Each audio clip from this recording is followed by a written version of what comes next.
Corrèze que le gars qui est à Paris. Vous avez une péréquation démocratique de coûts. Donc, comme on va vivre mieux avec l'Internet, on vous l'a dit tout à l'heure, et je vais vous montrer qu'à Pau, les gens vont vivre mieux, il y aura aussi naturellement des problèmes avec on n'est pas du le perdre, tout ce qu'on fait de bien, mais il y a toujours du pour et du contre. Eh bien, tout le monde a droit à ces fibres optiques. Donc, je prêche pour un New Deal français, un New Deal européen, comme Roosevelt avait mis sur pied des infrastructures suivant les idées de Keynes, avec du déficit budgétaire, de faire ça au niveau de l'Europe et de le faire si possible avant les États-Unis. Sinon, votre culture, elle est ratiboisée. Et dans 20 siècles, ici, on parle anglais. Donc, je veux bien, mon grand-père était américain. Donc, voilà les deux premières réflexions. Donc, j'ai cherché un politique. J'en ai vu des grands, des petits, de la gauche, la droite, la France d'en bas, la France d'en haut. Et puis, un jour, je suis tombé sur la Barrère, sénateur socialiste, maire de Pau depuis 34 ans, je crois. Un peu, vous voyez ce que je veux dire, dit très bien d'ailleurs, lui qui me dit je ne comprends pas tout ça. Vous avez des mœurs web. Voilà, on peut dire ça comme ça. Je ne comprends pas très bien ce que vous dites, mais je sens que c'est ça qu'il faut faire, on va le faire. Donc, dans le projet de Pau, c'est un projet de développement économique. Et nous utilisons simplement le levier des télécommunications pour ce faire. Dans le projet de Pau, il y a 3 projets. La première chose à faire, le monde est devenu tout petit, si vous n'êtes pas visible du monde entier, vous êtes out. Pour être visible du monde entier, il ne faut pas faire comme les autres. Si vous mettez de la DSL, M. Pugliese ne viendra jamais à Chambéry. À Pau, nous mettons de la fibre optique de bout en bout, de l'abonné, que ce soit pour les particuliers ou pour les entreprises. Je vous expliquerai comment ça marche après. Deuxième projet, ce premier projet, puisqu'on est visible du monde entier, nous avons reçu d'ailleurs le patron de Toshiba Japon, nous avons reçu le futur patron d'Intel USA, donc on joue dans la cour des grands.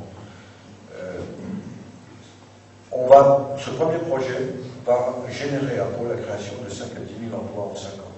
C'est déjà bien parti.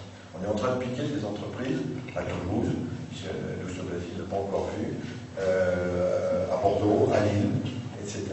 Donc comme il n'y a pas de plan d'ensemble, notamment il y a des gros problèmes pour les points d'interconnexion, comme il n'y a pas de plan d'ensemble dans ce pays, vous allez avoir une lutte au couteau. C'est le premier qui tire qui gagne. Et on va vous piquer probablement des entreprises de chez vous qui vont venir à Pau.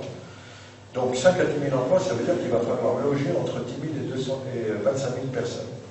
Donc qu'est-ce qu'on va faire? On va faire une ville nouvelle, dans le monde code Pollywood, intentionnellement d'ailleurs, la Barrère trouve ça fait un peu bizarre, mais enfin, qui va être une ville du 3e millénaire, c'est-à-dire qui va être managée complètement par Internet, domotique, Internet, etc.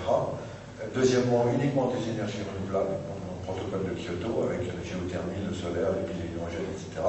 Et pollution tendant vers zéro. Ce deuxième projet va renforcer le premier. D'ailleurs, une grande entreprise française, sur ce deuxième projet, vient de mettre sur la table 15 millions d'euros. Donc, vous voyez, on ne rigole plus. Et le troisième projet, en fait, c'est le plus important. C'est à partir de tout cela, de créer une espèce de Silicon Valley dans la région du Béarn, et si possible avec les Catalans ou Catalogne, de mettre 350 millions d'euros sur la table pour faire la même chose. Donc, vous voyez qu'on ne rigole plus. Pour créer cette zone dans laquelle on fera la vallée, des nanotechnologies, enfin des technologies qui arrivent maintenant, et non pas des technologies anciennes, nano, les biotechnologies, tout ce qui est les robots humanoïdes, tout ce qui est les énergies renouvelables, etc. Voilà en fait le projet. Maintenant je reviens sur le point. Le réseau, on change la mécanique. L'infrastructure est publique. Financement public avec les impôts. Coût de l'ordre de 15 millions d'euros pour l'infrastructure passive, avec des trous, etc. Sachant que Pau a passé un accord avec nous, qui est l'opérateur du réseau câblé traditionnel de la ville, dans lequel on a un droit de passage à vie dans les fours douces pour mettre nos propres fibres. Et d'ailleurs, on va numériser les contenus douces pour les vendre en marque blanche dans le réseau de Pau. Pau, c'est 180 000 personnes, 60 000 foyers, 11 000 entreprises, 15 000 étudiants. Nous estimons que nous avons en 3 ans un potentiel de 60 000 prises optiques. La stratégie, c'est 100 mégabits pour tout le monde, 100 mégabits potentiel, 10 mégabits garantis. Je vous rappelle qu'en streaming, donc on va monter naturellement des serveurs de vidéo à la demande, vous pourrez choisir le film que vous voulez parmi X ou Y films à terme sur ce réseau. Donc vous voyez qu'on vit mieux, puisqu'il a pu aller au vidéoclub, il a pu attendre que TF1 un programme de film que vous voulez voir, à tout instant du la nuit, du jour, vous pouvez aller le film que vous voulez pour l'équivalent de 5 euros. Eh bien, le streaming, il vous faut du 7 mégabits aujourd'hui pour streamer tout ça. Donc, si vous avez que des 7, vous n'irez pas loin. Ou en tout cas, la qualité que vous aurez, nos contemporains sont déjà habitués à la qualité DVD, parce que c'est la qualité DVD, eh bien, les gens n'en voudront pas. Donc, là-dessus, on s'est posé la question de savoir est-ce que c'est la ville qui opère le réseau ou pas. Normalement, c'est interdit, c'est pas prévu par la loi. La barrière a regardé le problème, on a trouvé des arguties juridiques pour le faire, mais il n'a pas voulu avoir d'embrouille avec France Télécom et les autres, et il a dit, bon, on va lancer une délégation de service public normale, donc on a eu 11 participants, il y en a un qui a gagné, ça s'appelle la SAGEM. La SAGEM est en train de créer une nouvelle collectivité qui est un opérateur de réseau neutre. Son boulot, c'est de faire marcher le réseau, c'est d'allumer le réseau. Et ensuite de répondre aux demandes des fournisseurs de services qui vont dire, ben, moi, moi, IPv7, qui est la société locale de services de télécommunications pour les fenêtres sur pied, et bien, il fallait installer une prise optique chez Madame Michu, avec le ville. Donc tout le monde dans la ville a droit à sa fibre optique. La ville a discuté avec la SAGEM, qui a une licence, je ne sais plus quel numéro, et la prise, normalement ce sera un chef de le dire, mais enfin, il n'y a pas de journaliste dans la salle.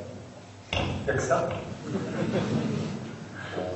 Enfin, je crois que tout le monde le sait maintenant. La négociation, c'est 21 € pour 5 mégabits. C'est-à-dire que la SAGEM met à disposition des fournisseurs de services, des prises optiques chez M. et Mme Michu ou chez l'entreprise X, 21 € pour 100 mégabits. Et ceci pour quelle durée?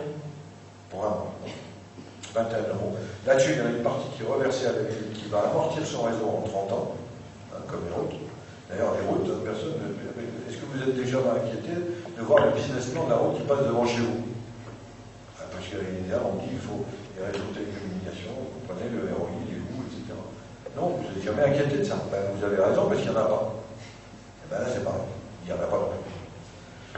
Donc, 21 €, l'IPv7, la société que nous avons créée, parce que ben, les Wanalou, les Parisiens, ils ne veulent pas venir parce qu'ils disent qu'est-ce que c'est encore que ces conneries, etc. Donc, on a créé notre société locale. Enfin, il y a des gens naturellement qui sont en capital dans cette société. On va revendre la prise à Madame Michu pour aux alentours de 30 € par mois, avec toute une panoplie de services gratuits ou payants en plus. Hein, la téléphonie Internet, par exemple, sera gratuite sur le réseau. Les gens n'ont même plus à payer leurs 15 € par mois à France Télécom. 30 € moins 15 €, ça fait 15 €. En fait, ça va plus que 15 €. Et pour téléphoner à l'extérieur, eh bien, on met en place un gateway avec NetCentrex qui va permettre aux gens de téléphoner en Internet et d'arriver ici avec une terminaison France Télécom ou autre. Et ça sera du moins 30, moins 50%. En fait, le monde est complètement en train de changer, et même, il va même plus loin, le monde qui utilise Casa. Bon, Casa, vous connaissez pas Casa? Qui télécharge votre nom, c'est quoi? Alexandre.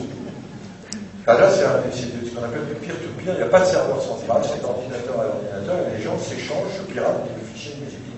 D'accord? Et vous savez que les éditeurs de musique vont déposer le bilan probablement, parce qu'ils sont comme ça. Avec la technologie, c'est pas neutre. Et bien, les gens qui ont fait Casa sont en train de lancer la même chose, de faire la téléphonie en peer-to-peer, de PC à PC. Ma fille téléphone par Internet, gratuitement, à des gens avec lesquels elle travaille à Atlanta, aux États-Unis. France Télécom ne va rien passer. Donc France Télécom et les autres types d'opérateurs, ça va devenir comme les éditeurs de musique. Il faut faire attention à ce qu'on fait. Ça va très vite, hein, la technologie. Il faut l'analyser quand même rapidement.